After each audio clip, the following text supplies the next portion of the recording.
Hello friends, இன்றைக்கி நம்மளோட சேனலில் அரிசி பருப்பு சாதம் தாங்க பார்க்க போகிறோம். ஸோ அதுக்கு முன்னாடி உங்கள் எல்லாருக்கும் நான் பெரிய தேங்க்ஸ் சொல்லிக்கிறேன். ஸோ எதுக்காகன்னு பார்த்தீங்கன்னா 500 சப்ஸ்கிரைபர் ரீச் பண்ணதுக்கு உங்கள் சப்போர்ட்னால தான் என்னால் ரீச் பண்ண முடிஞ்சது.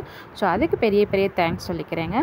ஸோ ஓகேங்க, இப்போ பார்த்தீங்கன்னா நம்ம சாதம் செய்கிறதுக்கு அடுப்பில் குக்கரை வச்சுட்டு நல்லெண்ணெய் ஊற்றிட்டு அது நல்லா ஹீட் ஆனதும் கடுகு, உளுந்தம்பருப்பு, வெங்காயம், 2 வரமிளகா, தக்காளி இதெல்லாம் நல்லா ஆட் பண்ணிவிட்டு வதங்கினதுக்கப்புறம் பார்த்தீங்கன்னா மஞ்சத்தூள், தேவையான அளவு உப்பு, கொஞ்சமாக நான் வந்துட்டு மிளகாத்தூள் ஆட் பண்ணியிருக்கேங்க. ஏன்னா ரொம்ப நான் ஆட் பண்ணலை.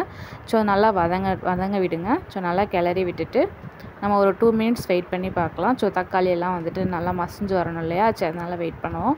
ஓகேங்க, இப்போ எல்லாமே நல்லா மசிஞ்சு வந்து தண்ணி பிரிஞ்சு வந்துச்சு தக்காளியிலேருந்து. ஸோ நல்லா வதங்கிருச்சு. ஸோ இதுக்கு எல்லாம் பார்த்திங்கன்னா நம்ம வந்துட்டு அரிசியும் பருப்பும் வந்துட்டு நம்ம ஒன்றாவே ஆட் பண்ணிக்கலாம்.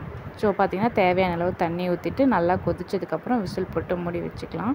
ஸோ விசில் போட்டு நல்லா மூடி வச்சு நம்ம வந்து விசில் அடங்கினதுக்கப்புறம் எடுத்து பார்க்குறப்ப ஸோ சாப்பாடு நல்லா வந்திருக்கு.